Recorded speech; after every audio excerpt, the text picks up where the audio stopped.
जय श्री राधे। शास्त्रों में एकादशी व्रत रखने का विशेष महत्व बताया गया है। विजया एकादशी का व्रत रखने वाले मनुष्यों के जीवन में उन्हें हर कार्य में सफलता की प्राप्ति होती है। उनके सभी संकट दूर होते हैं। जो भी इस एकादशी का व्रत पूरी विधि विधान और सच्चे मन पूरी श्रद्धा के साथ करता है, वे भगवान विष्णु की कृपा का पात्र बन जाता है। आज की इस वीडियो में आप विजया एकादशी संपूर्ण व्रत कथा और तुलसी माता की कथा सुनेंगे। प्रेम से बोलिए भगवान विष्णु की जय। एक समय धर्मराज युधिष्ठिर भगवान श्री कृष्ण से बोले, हे मधुसूदन, फाल्गुन मास के कृष्ण पक्ष में पड़ने वाली एकादशी का क्या नाम है? इसकी पूजा विधि क्या है? कृपया करके आप मुझे यह बतलाइए। तब भगवान श्री कृष्ण बोले, हे राजन, फाल्गुन मास के कृष्ण पक्ष में पड़ने वाली एकादशी का नाम विजया एकादशी है। यह सभी व्रतों में उत्तम व्रत है। इस व्रत को करने से मनुष्य को अपने सभी कार्यों में सफलता प्राप्त होती है। इस विजया एकादशी के महात्म्य के पठन और श्रवण से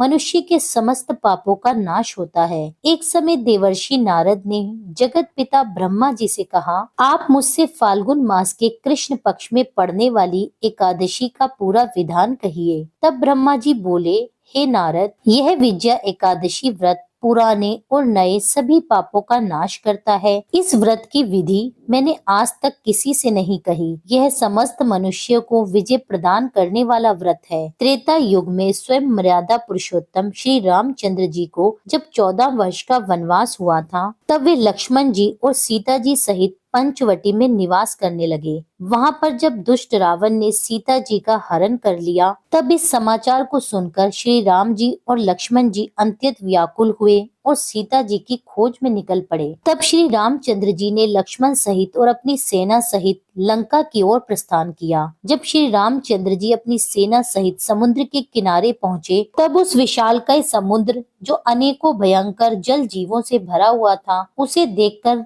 लक्ष्मण जी से कहने लगे, लक्ष्मण, हम इस समुद्र को किस प्रकार पार करेंगे? तब लक्ष्मण कहने लगे, हे प्रभु, आप तो सब कुछ जानते हो। आप आदि पुरुष हो। यहाँ से कुछ दूरी पर ही कुमारी द्वीप में वाकदलभ्य नाम के मुनि रहते हैं। हम उनके पास चल के इसका उपाय पूछते हैं। तब लक्ष्मण जी के इस प्रकार के वचन सुनकर श्री रामचंद्र जी लक्ष्मण सहित और सेना सहित वाकदलभ्य ऋषि के पास गए और उन्हें प्रणाम करके उनके पास ही बैठ गए। तब मुनि ने भगवान श्री राम से कहा, हे राम, आपका यहाँ कैसे आना हुआ? तब श्री रामचंद्र बोले, हे ऋषि, मैं अपनी सेना सहित यहाँ आया हूँ। मैं राक्षसों को जीतने के लिए लंका जा रहा हूँ और रावण के पास बंदी बनी हुई अपनी सीता को वापस घर लाने जा रहा हूँ। आप कृपया करके समुद्र पार करने का मुझे कोई उपाय बताइए। मैं इसी कारण से आपके पास यहाँ आया हूँ। तब वाग्दलभ्य ऋषि बोले, हे राम, फाल्गुन मास के कृष्ण पक्ष में पड़ने वाली एकादशी का व्रत अति उत्तम है। इस एकादशी का नाम विजया है। इस एकादशी का व्रत पूर्ण श्रद्धा के साथ करने से तुम्हें अवश्य ही विजय की प्राप्ति होगी। हे राम, तुम इस विजया एकादशी के व्रत को अपने सेनापतियों सहित करना, तुम्हारी अवश्य ही विजय होगी। तब श्री राम ने वाकदलभ्य ऋषि के बताए अनुसार इस व्रत को पूरे विधि विधान से किया और इस दिन भगवान विष्णु का भी पूजन पूरे विधि विधान से किया। इसी व्रत के प्रभाव से भगवान श्री राम लंका पर विजय प्राप्त कर सके और दैत्यों पर विजय प्राप्त की और सीता माता को उनके चंगुल से छुटाकर घर वापस ले आए। तब भगवान श्री कृष्ण बोले, हे राजन, जो भी मनुष्य इस विजया एकादशी का व्रत विधि पूर्वक करेगा, उसे हर ओर विजय की प्राप्ति होगी। श्री ब्रह्मा जी ने नारद जी से कहा था, हे पुत्र, जो कोई भी इस व्रत के महात्म्य को पढ़ता या सुनता है, उसको वाजपेयी यज्ञ के समान फल की प्राप्ति होती है। प्रेम से बोलिए भगवान विष्णु की जय। अब सुनिए तुलसी माता की कथा। एकादशी वाले दिन तुलसी माता की कथा अवश्य सुननी चाहिए। तुलसी अति पवित्र है। जो महिलाएं एकादशी का व्रत करती हैं, उन्हें एकादशी वाले दिन तुलसी जी की पूजा भी अवश्य करनी चाहिए। सुबह शाम घी का दीपक जलाना चाहिए। तुलसी जी के मंत्रों का जाप करना चाहिए।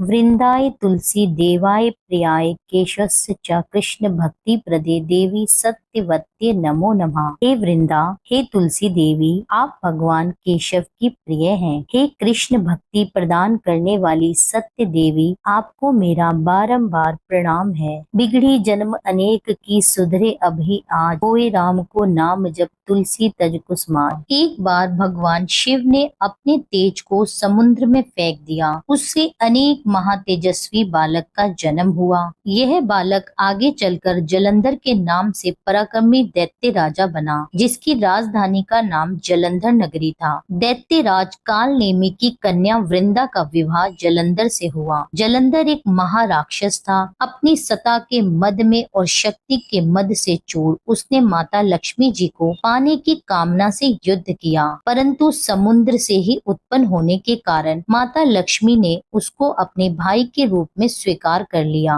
वहां से पराजित होकर वे देवी पार्वती को पाने की इच्छा से कैलाश पर्वत पर गया। भगवान शिव का ही रूप धारण करके माता पार्वती के समीप आ गया, परंतु माता ने अपने योग्य बल से उसे तुरंत ही पहचान लिया और वहां से माता अंतर ध्यान हो गई। देवी पार्वती ने क्रोधित होकर सारा वृतांत भगवान विष्णु को सुनाया। जलंधर की पत्नी वृंदा अंत्य पतिव्रता स्त्री थी। उसी के पतिव्रता धर्म की शक्ति से जलंधर ना तो मारा जाता और ना ही वह पराजित होता था। इसलिए जलंधर का नाश करने के लिए वृंदा के पतिव्रता धर्म को भंग करना बहुत ही आवश्यक था। इसी कारण भगवान विष्णु एक ऋषि का वेश धारण करके वन में जा पहुँचे, जहाँ पर वृंदा अकेली भ्रमण कर रही थी। भगवान विष्णु के साथ दो मायावी राक्षस भी थे, जिन्हें देखकर वृंदा भयभीत हो गई। ऋषि ने वृंदा के सामने क्षण भर में इन दोनों को भस्म कर दिया। उनकी शक्ति देखकर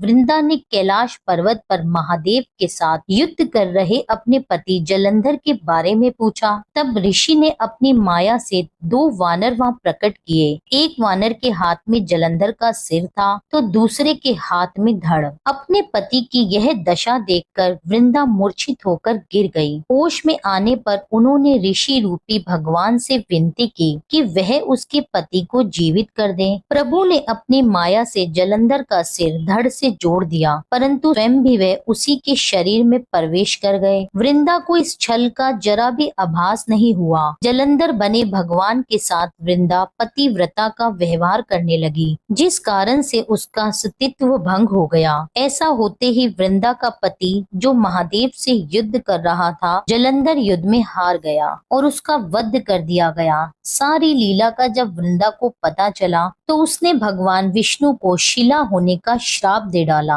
और स्वयं भी सती हो गई। जहाँ पर वृंदा भस्म हुई वहाँ तुलसी जी का पौधा उगा। भगवान विष्णु ने वृंदा से कहा, हे वृंदा, तुम अपने सतीत्व के कारण मुझे लक्ष्मी जी से भी अधिक प्रिय हो गई हो। अब तुम तुलसी के रूप में सदा मेरे साथ रहोगी। जो भी मनुष्य मेरे शालिग्राम रूप के साथ तुलसी जी का विवाह करेगा, उसे इस लोक और परलोक में विपुल यश की प्राप्ति होगी। जिस घर में तुलसी होती है वहाँ यम के दूत भी असमय में नहीं आ सकते। गंगा नर्मदा के जल में स्नान तथा तुलसी का पूजन एक समान माना जाता है। प्रेम से बोलिए तुलसी मैया की जय। भगवान विष्णु की जय।